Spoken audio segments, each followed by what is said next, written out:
All right, so hot water in the house, not as good as it's been.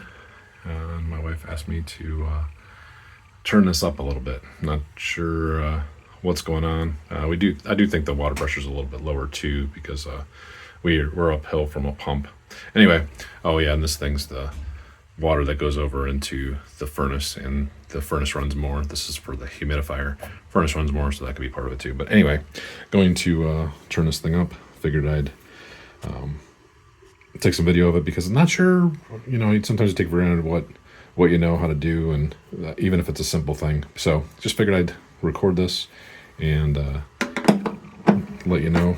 This is an electric water heater, so I'm not sure if it's the same with the gas. But anyway, this is electric water heater, and just going to take this off here.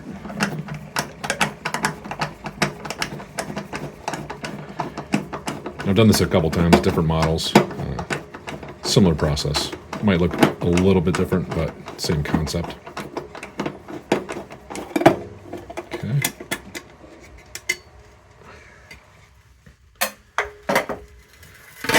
Just let that thing fall down. And then this is heavily insulated, so pull this out and I'll show you. So in these, there's usually something like that. See? So you can see where it has hot and very hot. This is the temperature. So how this works, just so you know, hot water tanks. An electrical one, there are heat, and I've actually replaced these, but there's a heating element. Not a very complicated thing, but it's just an element that gets hot, think of a heat, like an electric heater, how you see the heat that gets submerged effectively into the hot water tank or in a tube in the hot water tank. And what that does is it just heats up the water by sitting in there. And there's one at the bottom, there's one at the top. So there's two of these. I'm just going to show you what to do on one, and you can do the same thing on both. But that effectively, this is the end that goes in. This is the outside, but you would replace it by sticking it into the hot water tank. And electrical and all that stuff is obviously outside of the tank, and this adjustment's outside of the tank. So that's how it works. Basically, a heating element protrudes into the tank, heats up, heating up the water inside. Super simple stuff. Okay. It was like that earlier. So I'm just turning this up. And that's just what that's going to do is it's going to have that heating element stay on longer, obviously, and that'll heat the water up more. And then you have the scald hazard. And over 125 degrees can cause severe burns, yes.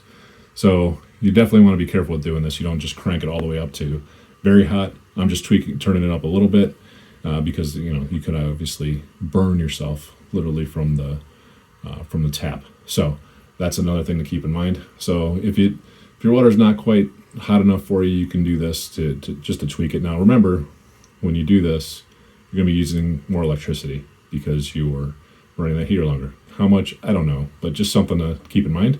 So doing that, going to put this back together here.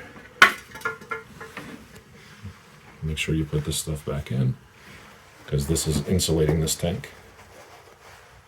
And obviously, stay away from the wires. Just kind of sticks in the bottom. And then we have this here. Try to do this. I'm actually doing this with the phone, which makes it really hard. All right. These are just sheet metal screws. And like I said, I've done this on multiple ones of these. Same concept. It might look a little bit different, but effectively you're turning that heating element up. And like I said, just do a little bit.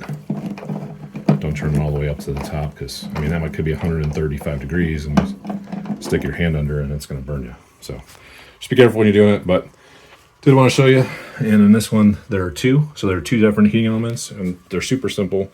Like I said, there's just an element that goes out, and then that dial just is something that is set to a temperature. It's not a digital readout, obviously. So again, it's just a dial. It's a potentiometer, effectively. But by turning that over, it just means it's going to run longer, and it's going to sense when to turn off there's probably a thermocouple or something in there. There's basically a sensor in there that will turn it off on a higher temperature. So that's what it is. Gonna do that and see if that helps out. All right, tested in the sink downstairs, now testing in the shower. Well, tub.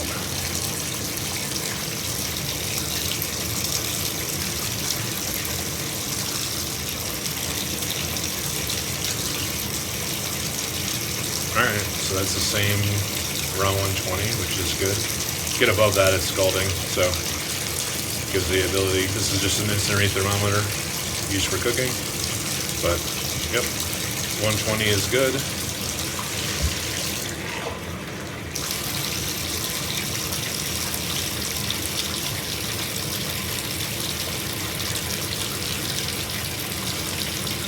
Okay, but figured I'd grab some footage of it in case it's something that you run into.